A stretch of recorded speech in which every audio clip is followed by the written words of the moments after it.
bem-vindos todos vocês. A gente está aqui com o Lemondeira Chat.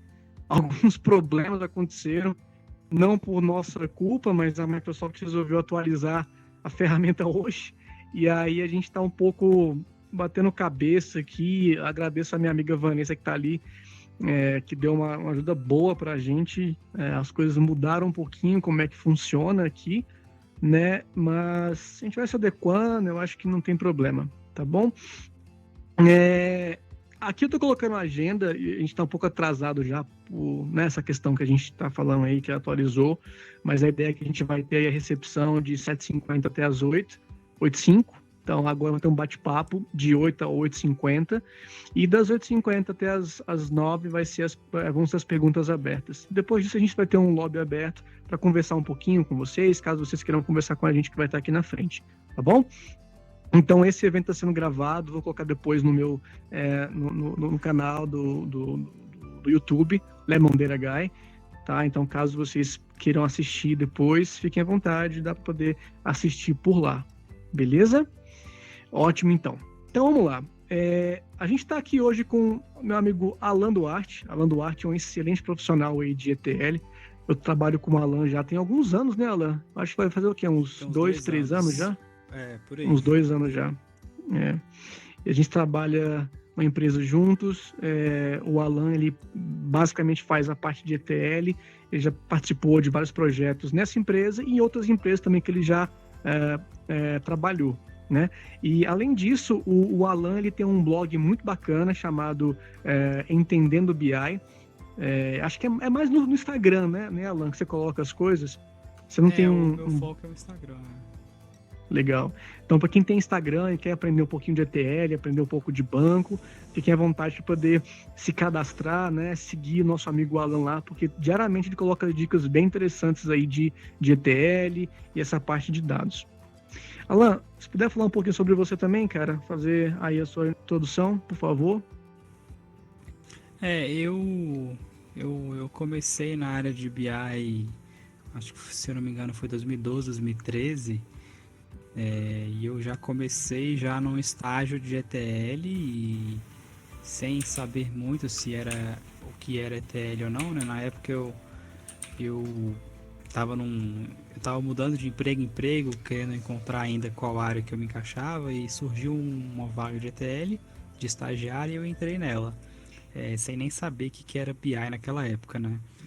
Eu lembro que eu mudei de emprego justamente por estar buscando novos desafios mesmo, e desde então eu nunca mais saí da área assim de BI, área de dados, né, propriamente dita, né? Então eu trabalhei com ETL acho que praticamente uns 6, 7 anos direto, até eu entrar na Datamine, né? Eu entrei na Datamine como ETL também, mas lá tem vários outros projetos surgiram, eu acabei ampliando um pouco meu know-how de conhecimento de outras ferramentas também, e migrando um pouco para a parte de DataVis também. Então eu aprendi muito MicroStrategy, Tableau, um pouco de Power BI também. Então agora eu estou mais presente nas duas áreas, mas o meu background mesmo é a parte de ETL, que foi um grande processo da minha carreira. Legal, muito bom, cara, muito bom. E é um prazer estar com você aqui. Obrigado, primeiramente, por poder ter aceitado o convite, tá? E, pessoal, para quem entrou aí atrasado não, né? Entrou depois, estamos com um problema. O componente de web browser foi descontinuado e vamos ter que usar aqui imagens para poder projetar. Então, por favor, tenham paciência que eu estou fazendo manualmente agora a apresentação dos slides. Tá bom? Inclusive, alguns dos slides vão estar até um pouco fora da ordem. Eu tive que subir correndo aqui as imagens, então vocês me desculpem, tá? Mas não tem problema, a gente vai passar por todas elas. Eu acho que tem perguntas bem interessantes aqui sobre ETL, sobre o mundo do ETL, sobre ferramentas em si. E é isso aí, beleza? Então, vamos começar. Alan, o que diferencia um profissional júnior de um profissional sênior para ETL?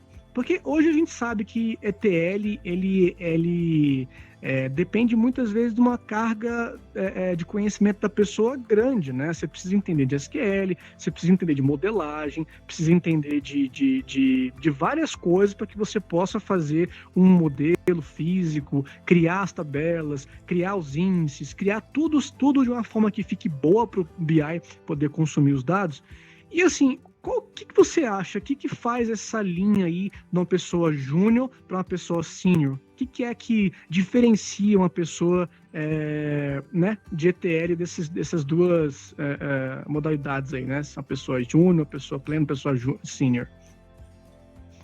Eu acho que isso serve para a área de TI como geral, né? De júnior, pleno e sênior, né? Então, eu até fiz um post uma vez sobre isso, né? Na minha visão, o que eu acho assim?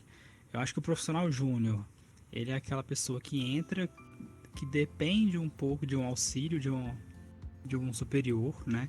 Ele não consegue trabalhar por si só, às vezes, ele depende de auxílios, ajudas de outras pessoas. O pleno, ele já consegue se virar um pouco ele já consegue fazer alguma coisa por conta própria, mas talvez pode precisar de alguma ajuda, alguma dica assim no caso. E o sênior, ele já se vira, já é totalmente independente, né, teoricamente. Trazendo um pouco para o mundo do ETL isso, eu imagino assim que o júnior ele vai conseguir criar mapas, criar workflows, criar processos simples, né? Então, sem muita orquestração complicada, né? Então você consegue fazer coisas básicas. Você carrega uma tabela, carrega um processo ali rápido, bem prático. O pleno, eu diria que talvez faria cargas de dados mais completas, assim, mais complexas. Você consegue interligar diversas fontes, fazer coisas mais avançadas. E de talvez um sênior, assim, eu acho que pode se encaixar mais na questão de você entregar um produto como um todo, né? Então, aí já entra a parte de otimização de ETL, a parte de construção de um fluxo totalmente orquestrado para não ter falha, né? Você faz um failover completo, né? Então, você consegue construir um processo do zero e entregar ele inteiramente por si só, né? Então, acho que a diferença é basicamente essa. E também engloba muito o nível de conhecimento, né? Então, você dominar a linguagem SQL, eu acho que ela é essencial para todos, né? Você saber entender a parte de índice para carregar uma tabela. É importante você saber a questão de SCD, de carregamento de dados, né? Então, quando você vai carregar um modelo, um DW, você tem que saber se ele vai ser atualizado ou não, como é que vai ser essa atualização, e tudo isso engloba o conhecimento na hora de usar as ferramentas ETL. Então, mas acho que a diferença básica é essa, a questão de depender de ajuda, no caso o júnior, o pleno ele é mais um pouquinho independente, e o sênior totalmente por si só. Legal, bacana. Vamos então aqui mudar o slide na mão. Deixa eu pegar aqui a próxima pergunta. E aí, já que a gente está falando sobre ferramentas de ETL, falando sobre a pessoa tem que entender os fluxos, entender aí, né, como é que faz uma otimização para ser um cara mais senior. Ok, mas ferramentas, você acha que tem aí ferramentas que estão em alta hoje em dia, ferramentas que as pessoas precisam estar dando focada porque está dando mais ibope? Você acha que a bola da vez são ferramentas mais voltadas para usuários finais, como por exemplo o Alteryx, ou ainda tem espaço para ferramentas tradicionais de ETL como SSIS, como um Data Stage, Power Center? Como é que você vê isso aí? E para você, quais são as ferramentas hoje que estão fazendo né, o pessoal migrar para ela ou usar mais ela do que outras? Eu vejo sim, as ferramentas que a gente tem diversas hoje, né? Antigamente, ETL, quando se falava em ETL, ou era Power Center ou era Data Stage, era um domínio total assim, das duas ferramentas, né? Quando eu falo antigamente, eu falo, sei lá, uns 5, 6 anos atrás, né? A gente tinha o Power Center, tinha o Data Stage, assim, com domínio total no mercado, tinha um pouquinho ali de Talend, de Pentaho, mas era muito fraco. E hoje em dia cresceu muito. Eu vejo que hoje todas elas batem muito de frente, sim. E assim, hoje em dia tem muito essa questão do on-demand, né? Do cloud processing. Então, porque as ferramentas hoje, por exemplo, você paga pelo core de processamento, né? A licença. Tem muita licença que não é assim mais. Você paga pelo uso, né? Então você paga pelo conjunto de que você usa dela ali, do banco e da ferramenta, por exemplo. Tipo o SSAS pode ser assim, no caso o Snowflake com o Matillion também é muito assim, né? Você paga pelo uso dela.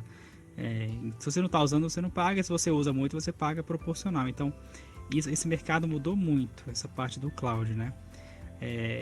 Mas eu acho que, assim, ainda assim, por mais que essas ferramentas elas tenham crescido bastante, ainda assim eu vejo uma grande força, assim, nas ferramentas mais robustas, tá?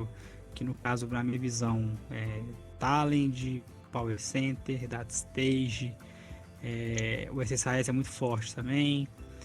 A gente tem o Matillion, né, que eu falei, junto com o Snowflake, que ele junto com o AWS, que ele faz coisas mais web, né? Então, mas assim, uma ferramenta mais robusta que eu vejo, as duas mais robustas que eu conheço, assim, de termos de processamento de dados grandes, eu diria Power Center, DataStage e o Talend, talvez, assim, que serão as mais fortes, assim, na minha concepção. Cara, engraçado, né? Você falou do Pentaho. Pentaho é uma ferramenta, né? Tá aí no mercado há tanto tempo, uma ferramenta gratuita que você pode estar usando ele, até fácil de usar. Até prefiro o Pentaho a outras ferramentas, a interface em si, mas eu não vejo muito Pentaho, Alan. Você tem visto algumas pessoas ou as empresas usarem o Pentaho, cara? Como é que Eu tá isso aí, vejo você sabe? eu vejo muita gente falando do Pentaho, eu vejo que a comunidade é muito boa, mas eu não vejo muita vaga realmente. Eu vejo mais muita vaga de SSAS, muita vaga de Alteryx agora, tá bombando muito, né, o Alteryx. Talent também, o Matillion tá crescendo muito ainda lá fora, principalmente aqui no Brasil. Eu não vejo Matillion ainda, nunca vi. O próprio Snowflake também eu vejo pouco. Esses dias o Gartner atualizou, né? O Gartner soltou a versão 2020 lá da Data Integration Tools e o Power Center veio liderando de novo. Eu acho que eles estão com 15 anos já de liderança Caramba, cara. seguido. Então, realmente, eu sempre trabalhei com Power Center e realmente, até hoje, é melhor que eu já vi em termos de capacidade de processamento, facilidade de desenvolvimento, né? Então, realmente ela é a melhor, sim, mas às vezes o seu negócio não precisa de um Power Center, né? Às vezes você quer fazer uma coisa simples ali, um Pentaho resolve, uma ferramenta mais simples, um open source, né? Então, acho que depende muito, né, do que você quer usar, né? Se for, eu via muito órgão Power Center em órgãos públicos aqui em Brasília, né? Onde tem milhões de dados sendo processados o tempo todo, então faz jus ao uso dela, né? Agora, você colocar um Power Center numa corporação pequena é você querer dar tiro de canhão e mosquito, né? Então, acho que depende muito também. E assim, você consegue fazer um paralelo entre essas ferramentas, porque o que acontece?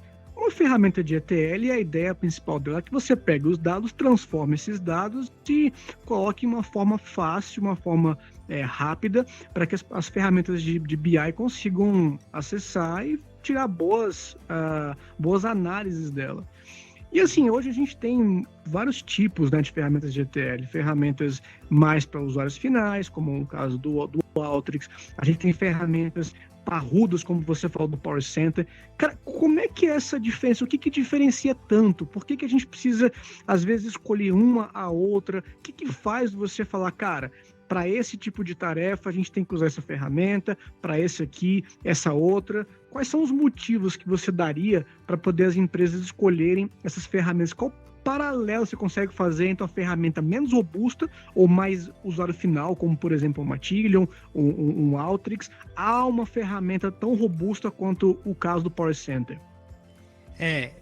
Essa pergunta é muito boa porque eu vi muito isso usando o Alteryx agora, né? O Alteryx, ele não é uma ferramenta de ETL, né? Ele não é chamado como uma ETL tool, né? Ele é uma ferramenta de analytics, mas ele faz o ETL muito bem, e bem até demais, né? Então, por isso que tem muitas pessoas que costumam falar que ele é uma ferramenta de ETL, Se você Alan, for a você teoria... ficou mutado, cara. Vê se você não apertou o espaço em alguma coisa. Tá ouvindo? Alan? Alô, tá ouvindo? Agora foi, agora foi. Agora foi? Foi. Você ouviu da que parte? Cara, você falou do Alteryx, uma ferramenta de Isso. ETL. Porque ele não é uma família ETL, mas ele faz o ETL muito bem, né? Então, começa por aí. Ele faz muito bem o ETL, mas assim, eu vi muito isso recentemente trabalhando com Alteryx, na hora que eu vi a necessidade de criar um processo totalmente automatizado, onde você cria o processo de extração de dados, você carrega os dados, você trata, e você quer automatizar isso completamente para Uhum. executar. Depois que executar o processo, você manda um e-mail, você faz aquilo, você interliga com um bot, com um CMD, você faz tudo automático ali. E eu senti um pouco de falta nisso. Então, nisso o Power Center ele faz perfeitamente. Você agenda tudo que você quer ali. Você consegue amarrar todo o processo, entendeu? Você consegue fazer um nó de fluxo de processamento de workflows, onde um workflow chama um mapa chama um applet, chama um sei lá o que, chama um monte de coisa, tudo amarrado, entendeu? Então eu Uhum. senti um pouco de falta disso no Alteryx. A questão, eu acho que as grandes diferenças são essas, a capacidade de ter um controle muito forte, de failover também. Eu acho que a parte do failover é muito importante. Vamos supor, eu carreguei 100 mil linhas numa tabela, aí depois eu carreguei outra, aí a última carga deu erro. Se deu erro, eu preciso fazer um rollback de tudo que eu já carreguei antes. Então eu consigo fazer uns checkpoints no meio do processo, eu consigo fazer tipo controles de processamento durante o workflow, né? Então tem ferramentas que fazem isso, tem outras que são mais direto ao ponto, são mais simples, né? Então é igual eu falei, Uhum. você precisa de um failover desse nível para uma corporação pequena? Às vezes não precisa, né? Às vezes deu problema ali o ETL, você recebe o e-mail avisando e isso já tá bom, já, né? Agora, uma Uhum. corporação grande, onde dado tá ali o tempo inteiro circulando, é muita informação, não pode ter problema, não pode ter falha. Falhou um dia, vai prejudicar de verdade a empresa, então nesse processo, nesse cenário, uma ferramenta mais parruda é recomendado, né? Então, Legal. que tem todo um Então, na fluxo verdade, amarrado. eu posso falar que o que realmente importa é o quanto você quer ter uma administração mais precisa e mais focada, e dependendo se você quiser fazer todo esse controle que você tem do fluxo que você faz, aí sim você poderia ir para uma ferramenta um pouco mais robusta. Porque, na verdade, fazer uma tabela, criar um output, colocar como você quiser uma coluna, todas elas Isso fazem, né? aí Então, todas acho que seria fazem, né? mais o controle, o quão flexível e quão maleável a ferramenta é para que você torça ela, gira de um lado e faz a coisa, agende tudo. Isso sim faz que a ferramenta ela ganhe valor, ganhe robustez, e assim uma empresa que precisa desse tipo de controle, aí sim você acha que precisa, né, ter uma ferramenta um pouco mais cara, né? Uma appliance, às Sim, vezes vai colocar clusters e assim por diante, né? sim, Legal, sim. cara, Eu legal. acho que esse é um dos detalhes fortes e o outro é processamento de dados, né? Uhum. A Sim, ferramenta, às sim, vezes, ela não suporta, ela consegue carregar 1 bilhão em 5 minutos. Às vezes, uma ferramenta bem estruturada, assim, mais robusta, carrega 1 milhão em segundos, né? Então, isso também conta sim. muito. Para você, cara, assim, você já fez é, alguma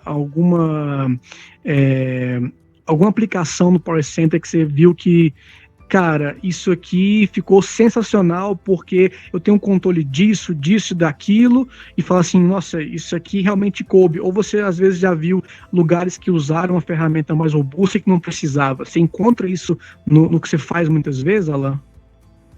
Eu já vi algumas vezes já.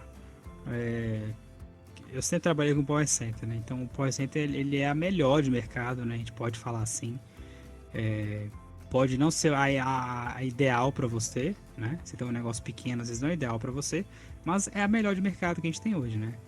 É igual a gente falar aí que uma Legal. Ferrari é o melhor carro que tem. Às vezes não cabe a mim ter uma Ferrari, mas é o melhor carro que existe. Então, Eu já vi muito isso.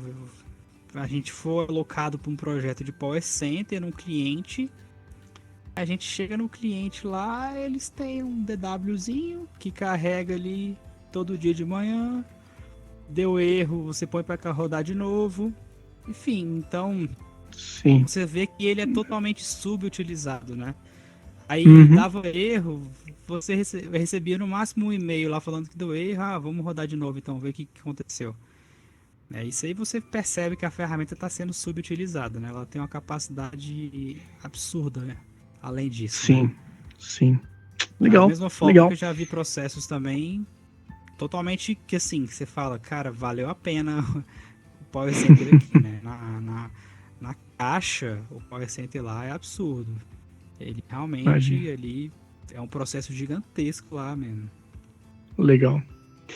Bom, e me diz uma coisa, a gente se está vendo que o mundo está indo para inovações, né? A gente vê inovações em BI, né? A gente passou de um BI tradicional para um BI agora de Data Discovery, agora está vindo NLP, tipo a ferramenta Hotspot e coisas do tipo. A gente está vendo tendências ou até paradigmas a serem quebrados, e no ETL também está acontecendo isso, né? A gente tem ferramentas, como a gente já falou, o Alteryx, que vem como agora uma forma do usuário final conseguir fazer a sua transformação de dado sem precisar de uma equipe por trás que faça todo o controle, que faça todo um fluxo para você. Então, elas mesmas podem pegar o Excel, colocar no Alteryx e assim fazer as suas análises. Isso. E temos também aí, cara, ferramentas que estão com essa ideia de, ao invés de você trazer, que é o tradicional, a gente sempre fala ETL, né? Primeiro você extrai, depois transforma, depois você bota onde você quiser, mas essa é a forma normal de se fazer isso. E tem outros Isso. conceitos agora, né? Um conceito que a gente tem é o ELT. Você extrai, faz a carga e depois que você transforma. Você consegue me falar um pouquinho sobre a diferença que existe entre esses dois conceitos, né? Porque são um conceito, mais um fluxo que você faz, um processo que você faz, se vale a pena fazer agora esse ELT, quando que você indica? Me fala um pouquinho sobre esses dois conceitos, por favor, Alan. Vilela, seria até legal você colocar aquela imagem aqui depois, se você conseguir, sabe, do comparativo do Claro. ETL e LT. Qual que é uma do fluxo ou a que tem... É a do Vê se é fluxo. essa daqui. Essa aqui? Não tô vendo nada. Ela é uma imagem um pouquinho mais pesada, eu acho. Ficou gigantesco. Você consegue ver já? Não, Não? agora eu vi. Ela é um exemplo legal, porque a gente consegue ver basicamente assim a diferença de um para o outro, né? Deixa eu tirar isso aqui. Aqui você vê em cima o ETL, né? Então, deixa só eu pegar aqui o...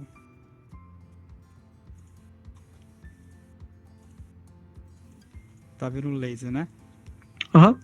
O ETL normal, a gente pega o source, né? A gente tem aqui um banco de dados, a gente tem um arquivo texto aqui, um TXT, a gente tem uma API aqui, né? A gente consegue interligar várias fontes de dados diferentes que teoricamente anteriormente elas não se falavam, né? Então uma grande vantagem da ETL é isso, é você conseguir fazer fontes que não se conversarem, né? Então a gente consegue interligar essas fontes todas aqui numa staging temporária, né? No caso, a gente extrai elas aqui. A gente costuma chamar muito isso aqui de um staging e aqui de um ODS, às vezes, depende muito da modelagem, né? A gente extrai, cria um ambiente único em todas elas, né? Então imagina que eu tenho um Oracle onde um campo aqui é varchar. Eu estou no SQL Server que o campo aqui é text. Tem um outro banco aqui que o campo é string. Né? São data types diferentes que todos eles remetem a um campo de texto. Né? Quando a gente puxa para as ferramentas ETL, a gente padroniza e normaliza essa linguagem em uma só. Então, o que é varchar, o que é text, o que é string, o que é nstring, o que é varchar2, tudo vira string aqui dentro. Entendeu? A gente engloba tudo numa linguagem única para poder conversar direito e fazer os tratamentos do jeito que precisar, né? Então a gente extrai, padroniza uma linguagem universal entre elas, faz as transformações necessárias, eu faço um join, eu faço uma ligação com outra tabela, eu faço um uppercase nos dados, elimino sujeira, filtro, etc. E carrego nos destinos finais aqui, né? A ideia, esse é o processo básico, assim, né? A ideia padrão do ETL, né? O ELT, ele tem uma ideia muito similar, mas ele está muito relacionado com a parte essa novidade aí de dados, de banco NoSQL, muito essa parte de Big Data, de Hadoop, essas coisas. Porque a ideia dele é, ao invés de você extrair, transformar e carregar num modelo final, e somente aqui as pessoas consultarem as informações, concorda comigo que as pessoas, o cliente final, o BI, só vai consultar o que está aqui, né? Nada disso aqui interessa para eles, ele só vai consultar o que está aqui no destino final. A ideia do ELT é quando você tem grandes processamentos de dados, dado chegando o tempo inteiro, muito rápido, a informação sendo recebida, e da mesma forma que você recebe essa informação, ela já tem que estar disponível o mais rápido possível, né? Então, percebe que não é um cenário muito comum, né? Não é um cenário muito convencional, né? Então, por que é o ELT? Porque você recebe a informação, você já integra com sistemas estilo Hadoop, né? E você, da mesma forma que você extrai, você já carrega e já disponibiliza no ambiente aonde as pessoas vão conseguir extrair e ler essas informações. E caso seja necessário, as transformações são feitas em cima delas enquanto elas estão sendo disponibilizadas. Então, acaba sendo um pouco confuso, porque na hora da prática, você disponibiliza, e se precisar tratar, ou você vai atualizar ela ali em tempo real, ou você vai acabar jogando para uma outra tabela, né? Então, essa parte do LT, eu acho que ela tem ainda um pouco a amadurecer. Eu já vi um pouco de LT disso, mas eu acho que tem um pouco a deixar isso bem claro. Esse foi um exemplo padrão, assim, que é um exemplo que eu sempre vejo quando eu estudo, assim. Eu nunca fiz um LT na prática, porque quando eu fiz um LT, entre aspas, eu preferi carregar uma tabela final para armazenar os dados. Então, querendo ou não, eu fiz um ETL. Eu fui fazer um ETL e fiz um ETL sem querer, né? Então, até porque eu achei melhor. Mas a ideia é essa, né? Então, até porque o meu cenário que eu tava não era um cenário desse. Eu não recebia milhões de dados por segundo e que tinha que disponibilizar urgentemente, né? Então, eu acabei optando por esse modelo, assim, que é o mais convencional. Mas a ideia do LT é essa. Você entendeu? Ficou alguma dúvida? Legal. Muito bacana. Alguém tem alguma pergunta a fazer agora? Porque isso aqui é meio complexo pode levantar mesmo. A mão aí. Isso aqui é realmente... eu demorei para entender esse modelo do LT aqui. Eu estudei demais isso aqui já. Até entender. Porque a minha principal dúvida, assim, era sempre essa de, eu peguei, extraí o dado, ele tá num banco aqui, e se eu precisar transformar, o que eu vou fazer? Eu vou fazer um update? Eu vou atualizar ele enquanto as pessoas leem, entendeu? Então essa é a parte, assim, que tá ainda um pouco obscura nesse mundo do LT, porque na minha visão, os dados ficam disponibilizados, e quando eles são transformados, eles vão para um outro destino ainda, entendeu? Eles não vão ficar na mesma base. Então, acaba que eu acho que esse modelo tem muito que melhorar ainda, crescer e amadurecer no mercado, na minha opinião, né?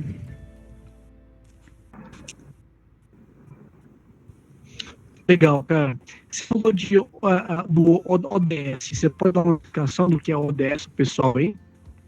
ODS a gente pode chamar de Operational Data Storage, né? Que é onde você vai armazenar os dados operacionais vindo de um negócio. Então, é porque isso é a nomenclatura, né? Tem pessoas que chamam, vamos supor que os dados aqui é muita coisa. Eu preciso só extrair, depois eu carrego. Então, a gente carrega na tabela de staging aqui, né? Ou então você carrega no ODS, isso depende muito do projeto que você tá. Vamos supor, eu tenho muito dado chegando, milhões de dados sendo recebidos. Só a extração já demora. Só de eu extrair isso aqui já demora demais. Então eu jogo para um ODS só para armazenar os dados cru, Então a gente pode colocar ele como raw, né? Uma staging, a staging pode ser crua. E tem pessoas também que chamam isso de ODS, onde você vai armazenar os dados operacionais que vão estar cru também, antes de ser carregado para um DW. Então ele vai simplesmente estar armazenando o dado do jeito que ele é antes de tratar. Legal, muito bom. Alguém tem alguma pergunta? Opa, deixa eu liberar você que está aqui para falar. É o meu amigo Vitor.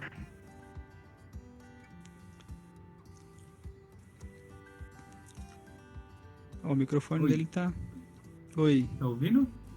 Tô beleza. Sim. E aí, Vitor? Tá. Tudo bom? Opa, beleza, mano?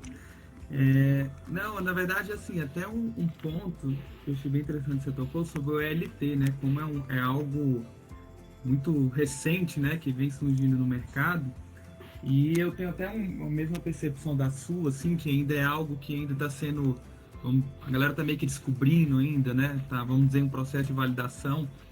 Mas eu acho que o importante ressaltar do ELT é que, às vezes, o processo de extração dentro do ETL, né? Ele é um processo muito oneroso, né? Que, às vezes, até Kimball fala que ele demora, acho que é 60%, 70% de um processo, às vezes, de ETL como um todo. E como a questão do paralelismo, de você conseguir fazer transformação hoje de maneira muito rápida, né, com o avanço da tecnologia, com questão de Big Data, o ELT veio meio que para suprir isso. Eu faço a parte mais onerosa, carrego, deixo a parte hoje da transformação, que talvez não seria o gargalo, né, que ele consegue fazer de modo paralelo, por vários nós e tal, para o usuário fazer. Então, os cases que eu vi, inclusive até dentro da solução Azure tem isso, né? Ele faz dessa maneira porque ele disponibiliza o dado, vamos dizer assim, cru, mas coloca tudo ali numa base, e a transformação eu consigo fazer ela de maneira muito rápida, que às vezes não vai ter um impacto ali para o usuário final, né? Então, talvez essa vertente ainda, a maneira que vai ser usado ali, em conjunto ali com as ferramentas de OLAP, nem precisa amadurecer, né? Mas acho que precisa de um entendimento melhor de quem usa, né? Dos desenvolvedores. Mas é uma solução bem interessante, né? É bem interessante quando você para pensar nesse quesito de processamento de dados, milhões por segundo ali, né? Tem que disponibilizar, não tem tempo, né? Então tem que tratar, então é uma ideia bem legal mesmo. Igual eu gostei disso que você falou de amadurecer quanto ao que as pessoas esperam, né? Porque eu passei por isso esse ano mesmo. O cliente queria fazer a ferramenta de ELT, no caso era o Matillion que a gente tem, o Matillion integrado com o Snowflake. A ideia do Matillion é o ELT, onde não faz muito sentido na minha cabeça, porque o que o cliente quer é extrair os dados de uma API e carregar numa tabela final, tipo um DW. Então, para que eu vou fazer um LT nesse caso, né? Então, querendo ou não, eu extraí, eu joguei numa tabela staging, depois eu joguei num DW e os dados estão lá, né? Então, a ferramenta é de ELT, o cliente contratou o serviço de ELT e eu não vi necessidade nenhuma eu não vi como implementar isso lá nesse cenário, né? Inclusive a pergunta que eu ia fazer era justamente nisso, assim, se hoje você saberia dizer assim, quais ferramentas de ELT que a gente tem no mercado, assim, quais estão em ascensão, que eu sei que é uma tecnologia nova e tal. A que eu conheço que faz ELT é a do Matillion. Se você pesquisar aí, Matillion ETL, ele faz ETL também, mas a propaganda dele é que ele é ELT, né? Então, até porque o Snowflake ele integra muito bem com ele integra com o Azure, a AWS e o Snowflake, se eu não me engano. E a ideia dele é essa, de você fazer o processamento via ELT mesmo. Agora as outras que faz ELT, eu não sei te informar com certeza se faz, porque tem essa integração com Big Data aqui muito, né? Então aí já depende um pouco. A única que eu conheço que eu tenho certeza é a Matillion. Legal. O Matillion é uma ferramenta nova, o Matillion. Ele tá surgindo agora. Aqui no Brasil eu nunca vi ainda. É uma empresa nova. Eles não têm nem certificação ainda a ser. É open source ou não? Não, não é open source, não. E é bacana da Matillion que você faz tudo pela web. Eu achei diferente quando eu abri o Matillion, porque né, você não tem um programa que você instala na máquina para poder fazer o ETL normal, como a gente tem que fazer com Alteryx ou outras ferramentas. Você abre um site e faz ali seu workflow. Eu achei legal a ideia, né? Já que vai estar usando mesmo cluster, colocar vários nós e fazer multiprocessamento, bota na web direto. Então eu achei interessante isso, porque independe de onde você esteja, ou independe do seu estado profissional, você consegue usar a ferramenta. Você também teve essa percepção também, Alan? O que você achou quando você usou, cara? Achei interessante a ideia dos caras. Funciona bem? Não, o Matillion eu gosto. Eu tô achando ele bem legal. Eu vi umas limitações dele recentemente, mas eu gostei muito. Eu acho que ele tá servindo muito bem ao projeto que a gente tem. O único problema que eu tive com ele foi a questão de conectar com API. Tá tendo muito problema com API, porque conectar com dados SOAP, né, método de POST, GET, isso aí já é complicado por si só, né? Então, e ele teve uma limitação recente comigo lá, que ele não conecta com APIs de POST, somente GET, né? Então, mas ele tem sido uma ferramenta muito boa, até porque ele é web, né? Então você acessa de onde você quiser ali, né? Não depende de programa. Legal. Respondido, Vitor. Posso te mutar aqui? Sim. Eu só ia fazer um comentário, se puder, nessa Faça. questão que você falou da web, cara. Eu participei uma vez de uma... Foi, na verdade, um café da manhã que quem promoveu foi a IBM com alguns desenvolvedores para pegar um feedback, assim, né, de que eles poderiam melhorar em algumas ferramentas dele, e a deles é de DataStage, né? E aí, o que todo mundo vem pedindo é essa questão da web, né? Inclusive já existem soluções, eu não sei para qual é sempre, mas no DataStage na versão nova, como ele funciona via client, de você conseguir entrar via web e desenvolver o seu fluxo, né? É algo que, segundo um dos gerentes da IBM, vai ser, como se diz, o futuro. Toda ferramenta de ETL vai ter que ter a sua parte, vamos dizer assim, da web, que você consegue desenvolver, nem que seja mais simples do que não seja todos os componentes, vamos dizer assim, mas consiga desenvolver um fluxo via web, né? Legal. Show de bola. Obrigado, Vitor. O Flavinho também levantou a mão. Você quer falar, Flávio? Deixa eu te desmutar aqui. Opa. Flávio, tá ouvindo? Me ouvir? Agora sim. Beleza, coisa rápida. Só queria ver do Alan se ele percebe muita diferença em relação à usabilidade de quanto a ser amigável para o cara que está acostumado a trabalhar com as ferramentas de ETL tradicionais para essa experiência que ele teve com a LT. Você quer dizer Boa amigável pergunta. em que sentido? Eu sou um desenvolvedor de ETL comum, eu queria saber se para eu começar a trabalhar com uma ferramenta de LT, que teoricamente tem um conceito um pouco diferente, se eu vou ter dificuldade ou se isso é uma coisa mais amigável. Qual foi a sua experiência? O que você achou disso? A única de LT que eu já botei a mão na massa foi o Matillion, né? E eu achei ele muito amigável mesmo. Até que eu comecei a trabalhar com ele, o meu background inteiro sempre foi Power Center, SSIS, Talend, um pouco de Pentaho e um pouquíssimo de DataStage que eu já mexi. Então o Matillion eu nunca nem tinha visto. Quando eu comecei a mexer com ele, querendo ou não, quando você trabalha com ETL, você trabalha com as ferramentas, a ideia é sempre a mesma, né? Sempre vai ter um mapa, sempre vai ter um tool, que vai ser um tool de uma expression, onde você vai colocar as funções lá dentro, né? Então, todas elas compartilham uma linguagem universal, assim, né? Uma notação universal de ter um source, ter um mapa, ter um fluxo, né? Então, o que pode mudar às vezes é como os dados são passados de um para o outro. Por exemplo, fazendo um comparativo assim, O Power Center, você cria um mapa, o mapa como é que fala? Ele só levanta dado, ele só transfere dado.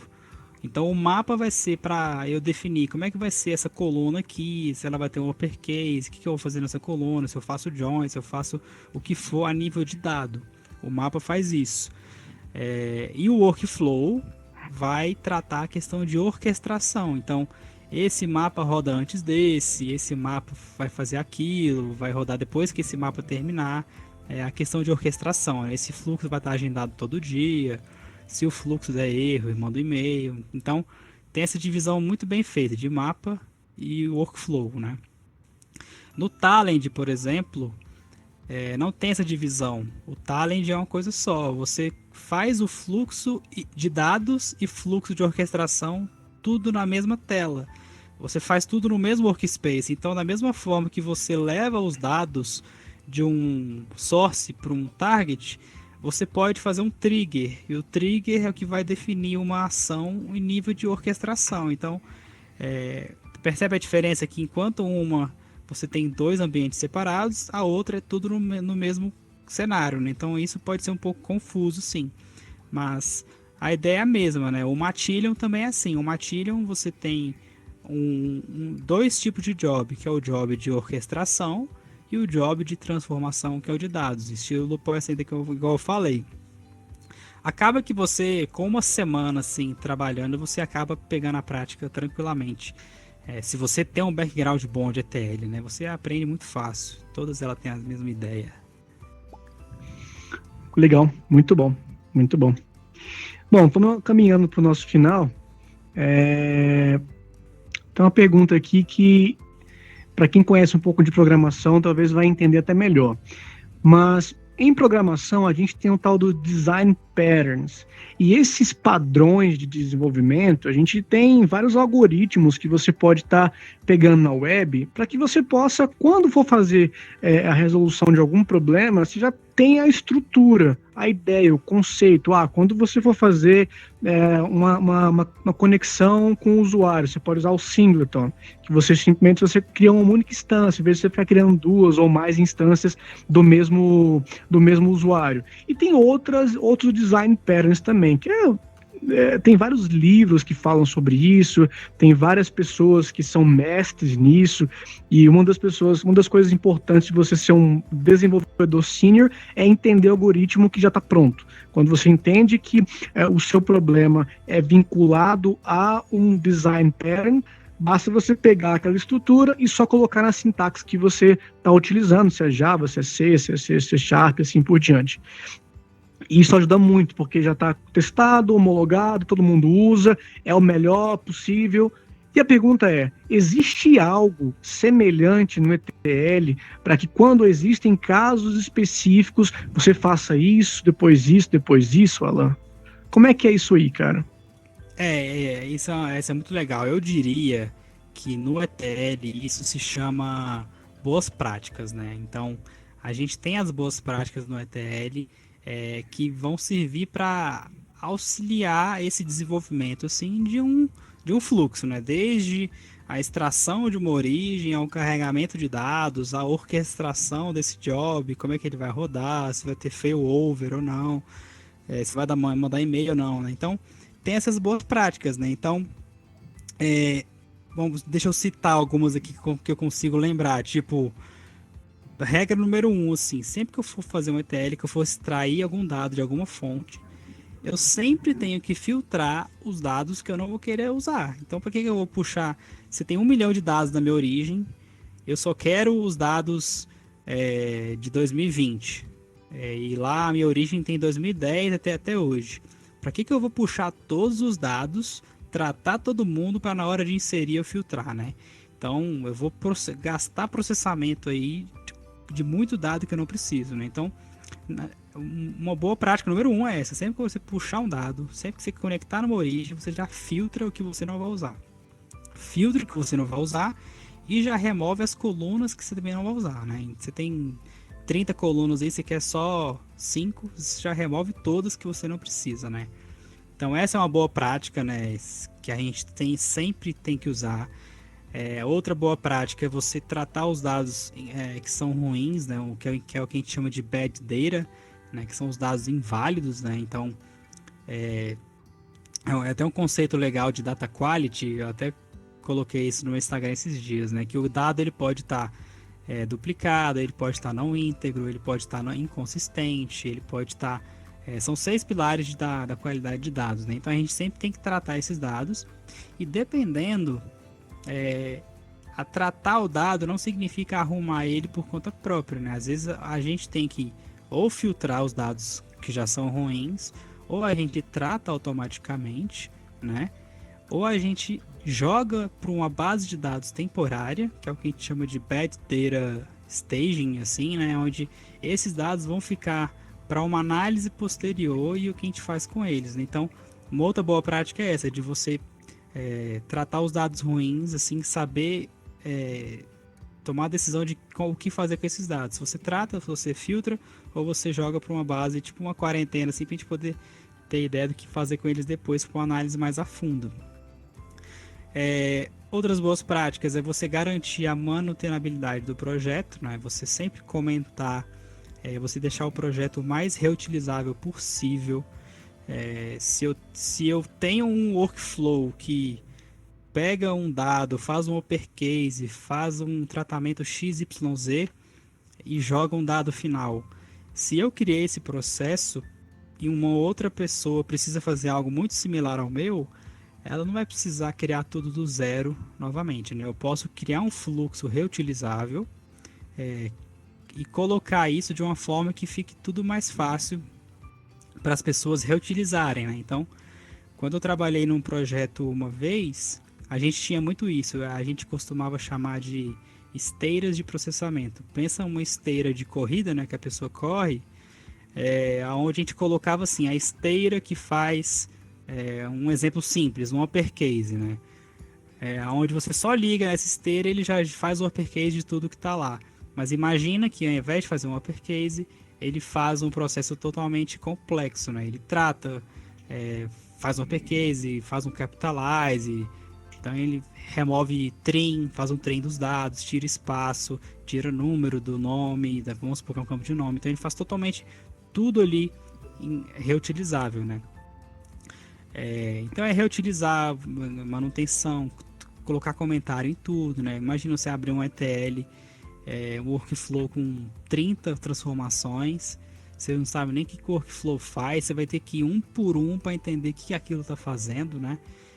Isso é muito similar a um SQL, né? Você abre uma query, uma procedure, tem 4.000 linhas a procedure, você vai ter que ler a procedure inteira para entender o que está sendo feita, né? Se tivesse um comentário lá em cima explicando, essa procedure faz isso, já pouparia o seu tempo demais, né? Então, comentário também é muito importante para ETL, para você saber o que está fazendo cada etapa, né? E a questão de failover, de você tentar construir um processo resistente à falha. Não é nem só mandar e-mail, falhou, mandou e-mail. É a questão de falhou, ele tentar resgatar por si só, tentar encontrar o erro. Se der o erro, ele faz um rollback dos dados, né? Então, eu acho que essas são as principais boas práticas assim que eu poderia listar, que eu sempre tenho visto nos projetos assim que faz uma alusão a esse design patterns que você citou aí, né, em programação. Uhum. Legal. Muito bom.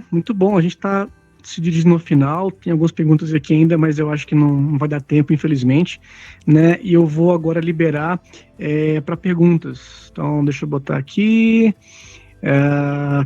Quero ser bem sensível ao horário, não quero que a gente passe demais, apesar dos problemas que a gente teve hoje, né, Alan? A gente está resolvendo com o que dá, mas... A Microsoft sabotando a gente. Infelizmente deram esses probleminhas, mas vamos lá, vamos abrir para perguntas então. Alguém quer perguntar alguma coisa para o Alan? Talvez alguma dica de ETL para agora em 2020? Alguém quer? Se alguém quiser perguntar alguma coisa, é só levantar a mão, por favor, que eu libero aqui. Boa, deixa eu liberar você então aqui, Vitor.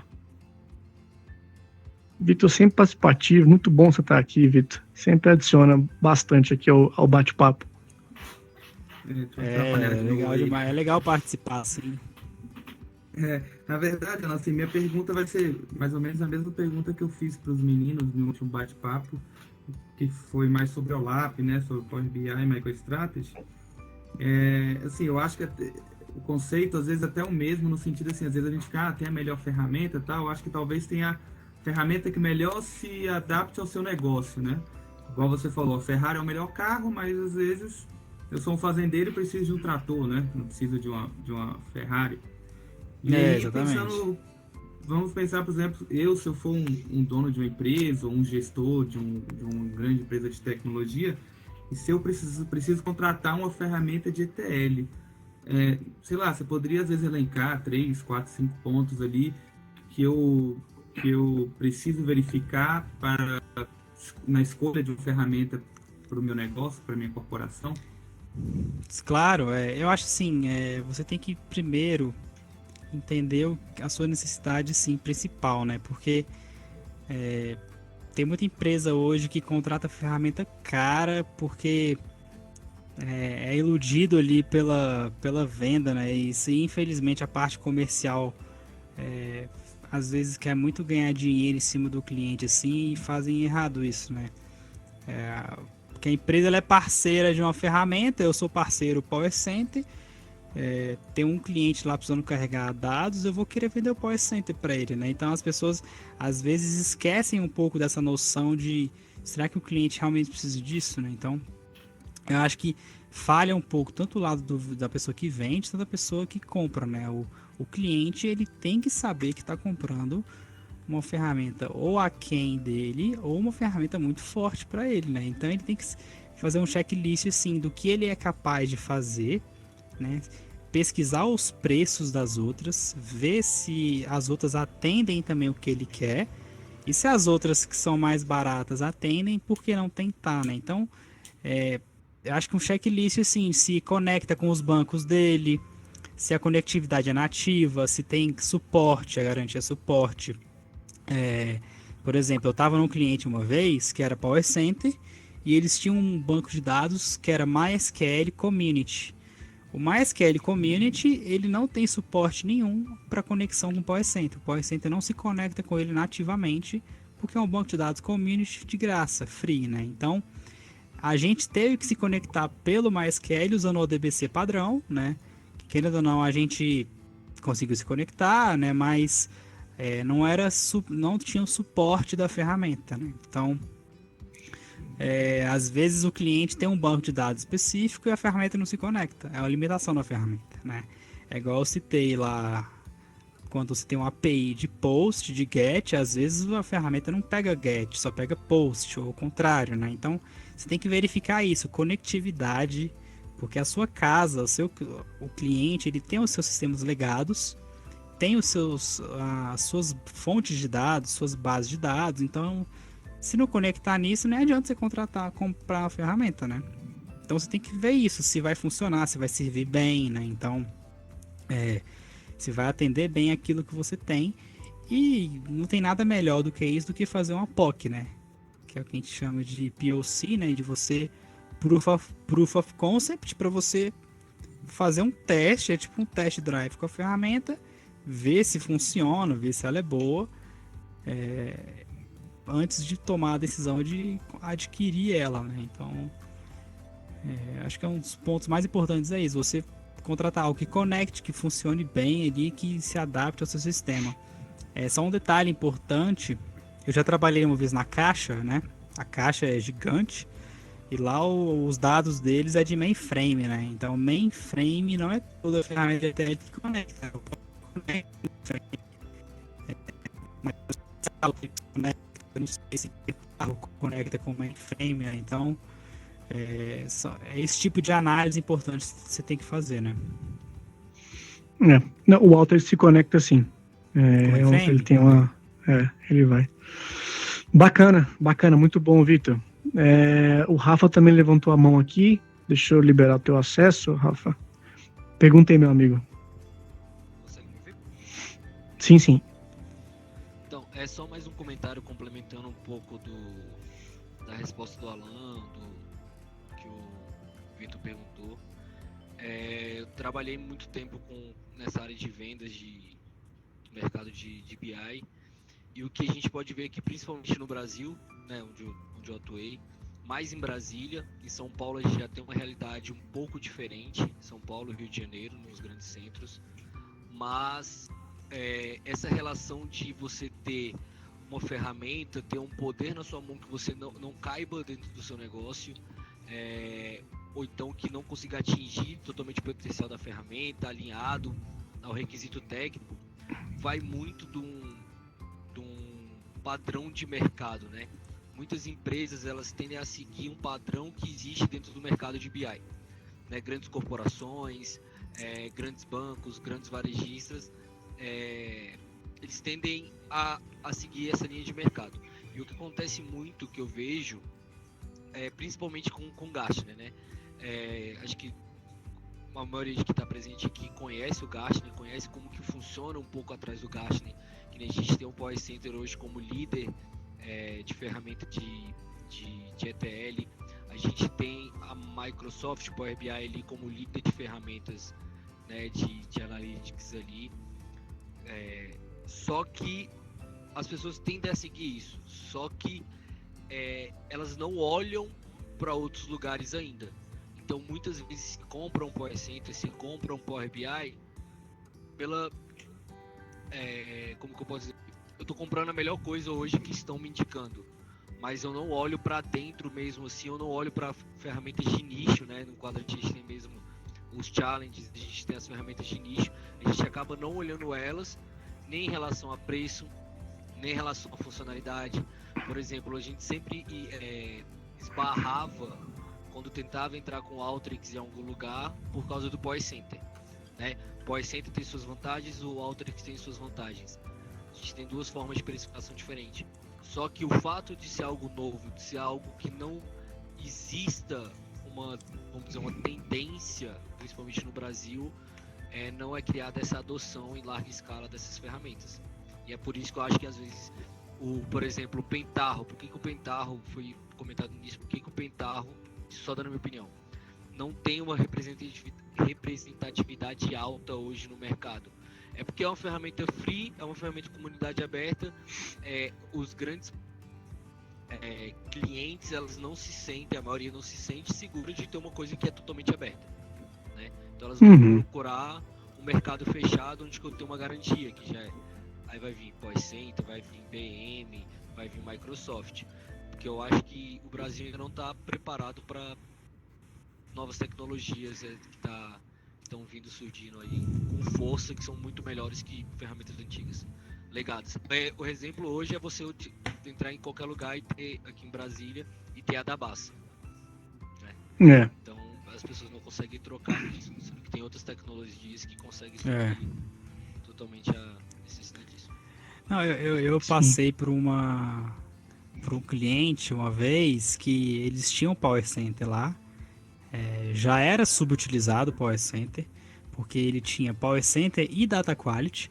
Eu não sei se você sabe, mas Data Quality é uma ferramenta da informática também, fortíssima também, líder de mercado no quesito de Data Quality, né? Porque a gente tem o Data Integration como categoria de ETL e o Data Quality como categoria de qualidade de dados, né? Porque não é só você fazer um trim ali, remover espaço excessivo, fazer uma perqueza ali no capitalize nos dados que você tratou o dado, né?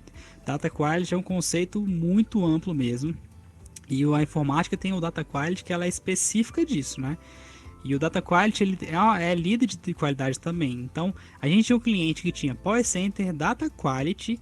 O Data Quality, para vocês terem ideia, ele não era nem instalado, não tinha nem o servidor disponível. O cliente nem sabia que tinha essa ferramenta que podia usar. A gente tinha só o Power Center lá usando. E beleza, o Power Center estava funcionando, usando lá os ETL e tudo mais. Tudo agendado, se tinha erro mandava e-mail e tudo mais, tudo certinho. E aí as pessoas, tipo assim, uma vez surgiram uma oportunidade lá de vender Power BI, teve uma oportunidade lá de venda de Power BI e fizeram uma venda casada, venderam Power BI mais o SSAS. E assim, qual a necessidade de você ter um SSIS se você já tem um Power Center na sua casa? Então, tipo, fizeram uma venda casada assim, sei lá, o Power BI você vende X, pega o SSIS junto que vai, sei lá, vai com desconto, eu não sei bem o que foi, né? Eu nunca trabalhei nessa parte comercial, assim, eu não sei bem falar sobre isso. Mas você percebe, né? O cliente adquiriu mais oferta de ATL, sendo que já tinha melhor, né? Então, é tipo eu ter um iPhone e comprar um Android, eu ficar com 2 celulares na mão, né? Pra que eu vou fazer isso, né? Então, eu vejo muito isso, eu já vi isso várias vezes, né? Passando por mercado, assim. Você chega no cliente, ele tem 2 ferramentas de ATL à disposição. Acontece muito com BI também, né? Você vai lá dentro do cliente, tem Power BI, tem MicroStrategy, tem Spotfire, tem um monte de coisa, o cara não sabe o que usa. A cada relatório, vou Unity, né? Vamos ver o que vai cair aqui na minha sorte. Legal. Bom, eu acho que a gente já são 9h08, eu agradeço demais a presença de todos vocês, principalmente a sua, Alan, agradeço muito a sua participação, acho que foi muito bacana. O tempo é curto, né? Tem bastante coisa para a gente poder conversar aqui. 50 minutos é rapidinho demais, mas eu acho que foi bem produtivo. Eu espero que vocês também tenham gostado, pessoal. E espero que a gente se veja mais vezes aqui, Alan. Às vezes a gente pode falar umas coisas um pouco mais específicas, né?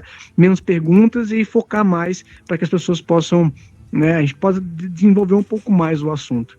Mas muito obrigado, sucesso no seu blog, sucesso no seu Entendendo BI.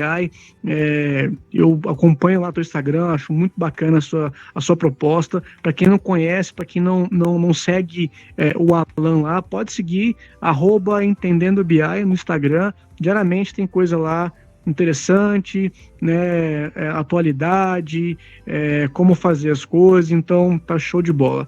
Parabéns, meu amigo, muito obrigado, cara. Valeu, Vilas. Obrigado a você. Achei muito massa essa iniciativa também do Outspace aí. É uma ideia muito massa.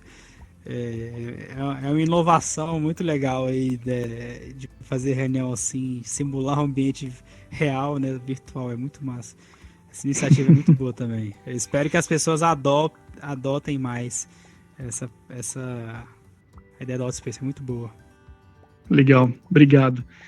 E mais uma vez, vocês, muito obrigado pela presença. E é isso aí. Valeu. Agora vamos liberar aqui o microfone de vocês.